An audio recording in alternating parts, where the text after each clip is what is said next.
মধ্যবিত্তের শখ থাকতে নেই, সবাই সুখ দেখে, এর পেছনের কষ্টগুলোর কথা কেউ জানতে পারে না। রাধে রাধে বন্ধুরা, কেমন আছো তোমরা সবাই? আশা করি ভীষণ ভালো আছো, আমরাও খুব ভালো আছি। আজকে হচ্ছে বুধবার, তোমাদের সাথে নিয়ে আজকের ব্লগটা শুরু করছি। তো রোজ দিনের মতো আজকেও সকালে বেরিয়ে পড়েছি বাইরে একটু হাঁটাচলা করতে, যেরকম আমি রোজ দিন করি। 5 মিনিট 10 মিনিট একটু বাইরে হাঁটি, কোনো দিন ছাদে যাই। যেদিন তোমাদের সাথে শেয়ার করা হয় সেদিনই বাইরে হাঁটি, আবার কোনো দিন ছাদে চলে যাই। তো বাইরে হাঁটাচলা করার পর দেখি গাছে বেশ কিছুটা ঢ্যাঁড়স ধরেছে। তো ভাবলাম ঢ্যাঁড়সগুলো একটু তুলে নিই। তো সেই জন্য প্রথমে আগে ভেতরের কাজগুলো, বাসি কাজগুলো না সেরে আমি চলে এসেছি বাইরে ঢ্যাঁড়স তুলতে।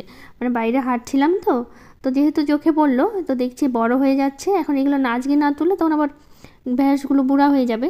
আর তোমরা তো জানোই ঢ্যাঁড়স রেখে খাওয়া যায় না, একদিন পরই ঢ্যাঁড়স তুলতে হয় গাছ থেকে। আর আগে তো প্রচুর ঢ্যাঁড়স ছিল, যেহেতু এখন গাছটা অনেক দিনের হয়ে গেল, এখন ঢ্যাঁড়সটা একটু কমই ধরছে আর কি। সেই শীতের শেষের দিকে লাগানো হয়েছিল ঢ্যাঁড়সগুলো, বেশ অনেকগুলো মাস খাওয়া হলো। যতদিন ধরে ঢ্যাঁড়স ধরা শুরু হয়েছে, তারপরে একটা দিনও কিন্তু আমাদের ঢ্যাঁড়স কিনতে আর খাওয়া হয়নি। আনেইনি, কমাসে একটা দিনও আমাদের ঢ্যাঁড়স কিনে আনেনি আর কি। হয়ে যায় আর কি বেশ। দেখো অনেকগুলোই কিন্তু আজকে পাওয়া গেল। তো ঢ্যাঁড়স তুলতে তুলতে আবার শাক তুলতে চলে আসলাম। হয় না যে এক কাজ করতে গিয়ে আরেক কাছে লেগে পড়া, ঠিক সেরকম আমারও হয়েছে। তো পাট শাকগুলো বেশ অনেক দিন ধরে তুলবো করছি, কিন্তু খাওয়ার হচ্ছে না। শাকগুলো বেশ সুন্দর হয়েছে, তো ভাবলাম তাহলে ওটা যখন তুলেছি শাকটাও তুলে নিই।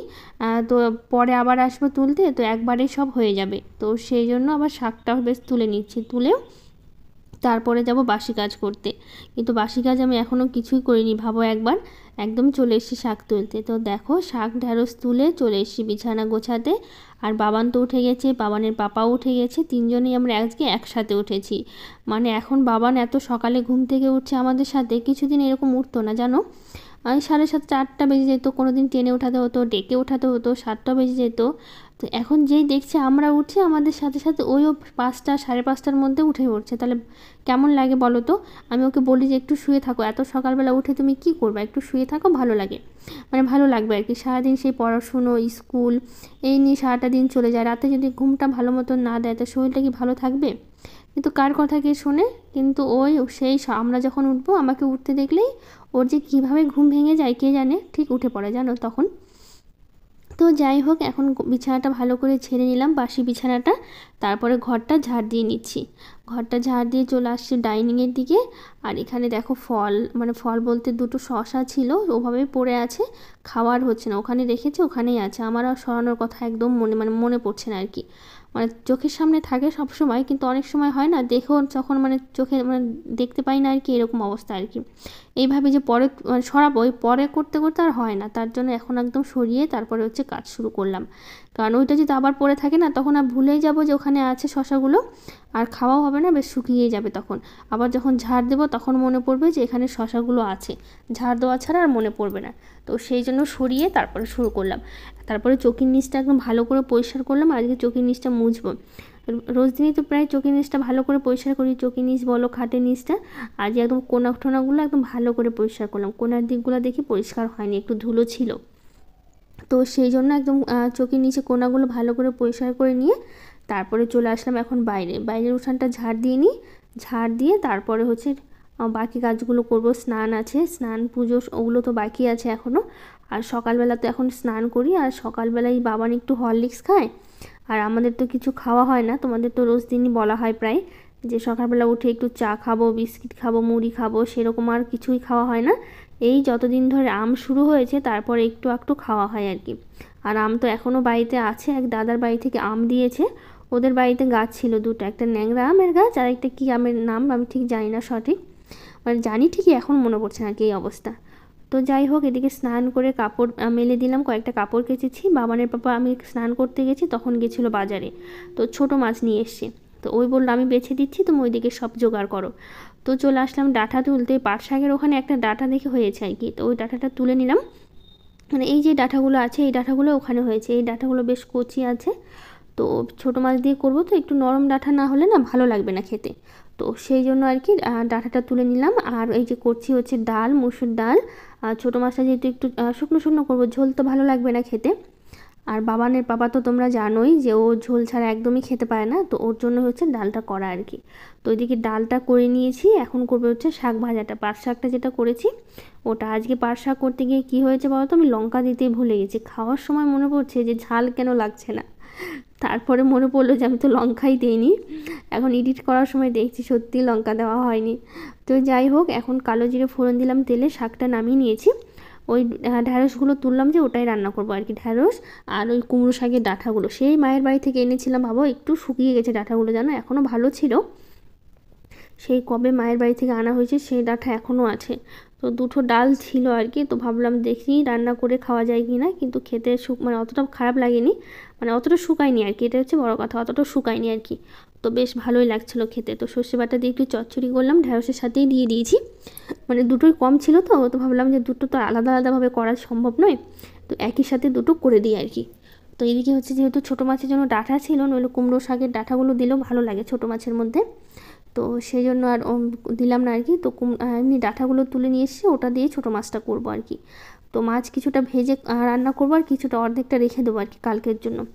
তো অর্ধেকটা এই যে ভেজে নিচ্ছে, অর্ধেকটা আপাতত থাক, পরে একদম রান্নার শেষে ভেজে কড়াইতেই হচ্ছে রেখে দেবো আর কি ছোটো মাছগুলো। তো মাছটা বেশ ভালো করে কড়া করে ভেজে নিচ্ছি। আর ছোটো মাছ ভাজার সময় অনেক সময় না ভেঙেও যায়, তাই না বলো? তো সেই জন্য আজকে হলো না আমার, ভাঙেনি মাছগুলো, বেশ ভালোই আছে। তো এখন সবজিগুলো দিয়ে বেশ ভালো করে একটু মানে মশলা দিয়ে একটু কষিয়ে নেব।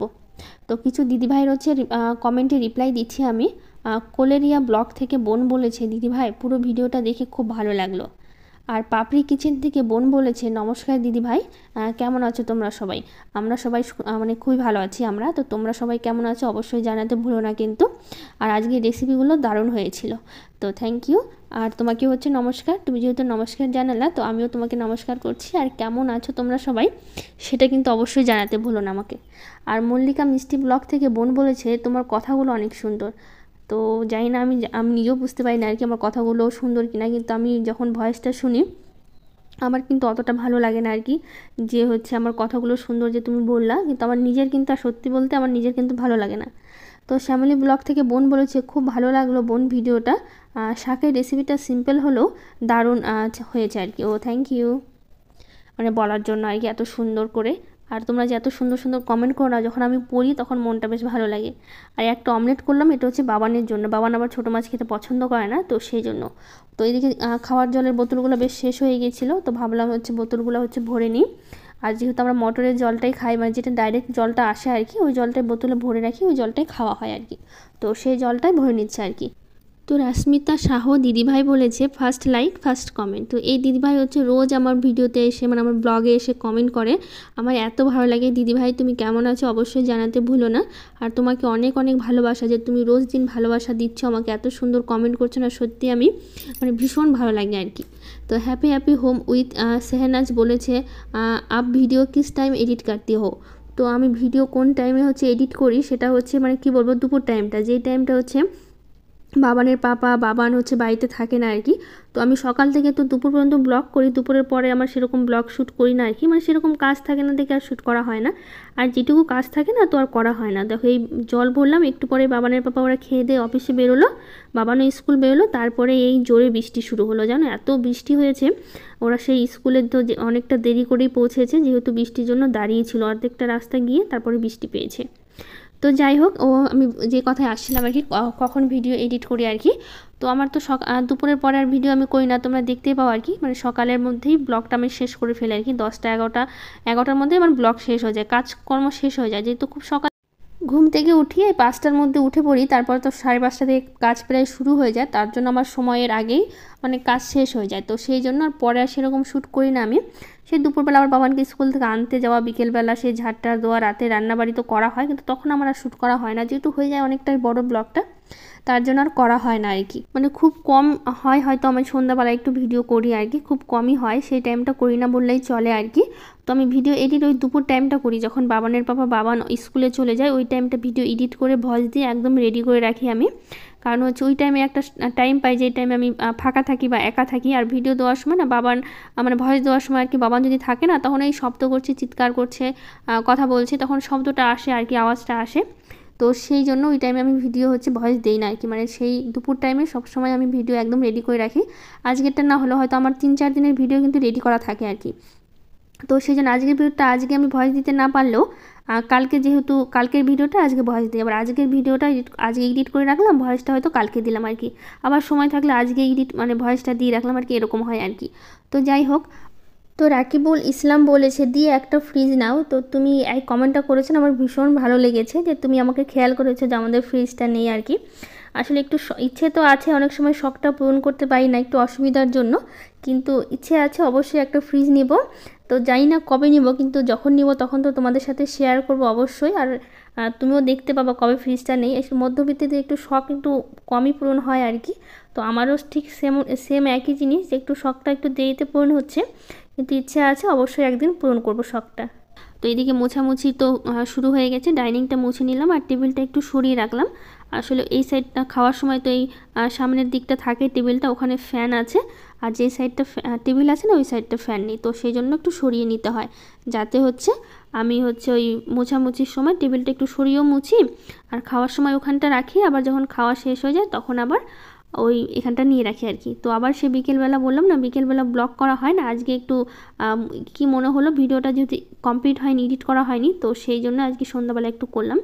ওই বাবানকে সন্ধ্যাবেলা করে একটু বিকেলবেলা আর কি, সন্ধ্যাবেলা না ঠিক, একটু ফলের রস দেই, তো ওটাই একটু ফলটা কেটে নিচ্ছিলাম আর কি। তো মৌসুমি ছিল দুটো, তো ভাবলাম যে মৌসুমি রস করে দিই, বাবানকে দেওয়া হয় আর কি রোজ দিনই প্রায় বিকেলবেলা করে একটু ফলের রস, বিকেলবেলাই দেওয়া হয়, একটু ফলের রস দেওয়া হয় বা কিছু ফল থাকে একটু কেটে দিই বাবানকে খেতে। আবার বাবানের পাপা স্কুল থেকে আসার সময় সিঙ্গারা নিয়ে এসছে, তো বাবান হচ্ছে নিচ্ছিল, আমি বললাম ফলের রসটা খেয়ে নাও তারপরে খেও, তার জন্য রেখে দিল। আর একটু মুড়ি মাখালাম আর কি, তিনজনেই খেলাম আর সিঙ্গারা দিয়ে। তো এই খাওয়া দাওয়া হলো আর কি। তো আজকের ব্লগটা আর বড় করব না, এখানে শেষ করব। ভালো লাগলে একটা লাইক শেয়ার কমেন্ট করে দিও, আর আমার চ্যানেলটাকে সাবস্ক্রাইব করে দিও। তো আজকের মতো টাটা, দেখা হবে পরের নতুন কোনো ব্লগে।